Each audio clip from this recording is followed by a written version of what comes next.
আপনার মাকে এই তিনটি কথা কখনো বলবেন না, নয়তো আপনাকে সারা জীবন কাঁদতে হবে। যদি আপনার মা আজও বেঁচে থাকেন তবে এই ভিডিওটি শেষ পর্যন্ত অবশ্যই দেখুন এবং কমেন্টে লিখুন আলহামদুলিল্লাহ। প্রথমত, মাকে বলা আপনি কিছু জানেন না। যখন মা কোনো পরামর্শ দেন তখন তাকে এটা বলবেন না যে আপনি কিছু জানেন না। মনে রাখবেন, যখন আপনি কথা বলতেও জানতেন না তখন তিনিই আপনাকে কথা বলা শিখিয়েছেন। দুনিয়ার সবচেয়ে বড় অভিজ্ঞতা যদি কারো কাছে থাকে তবে তা আপনার মায়ের কাছে আছে।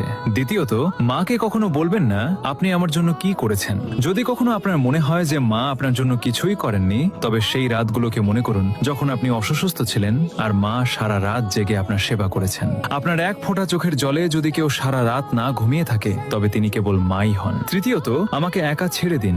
রাগের মাথায় মাকে কখনো বলবেন না আমাকে একা ছেড়ে দিন, কারণ একদিন তিনি সত্যিই আপনাকে চিরদিনের জন্য একা ছেড়ে চলে যাবেন। তখন আপনি চাইবেন কেবল একবার তার সাথে কথা বলতে, কিন্তু তখন অনেক দেরি হয়ে যাবে। যদি আপনার মা বেঁচে থাকেন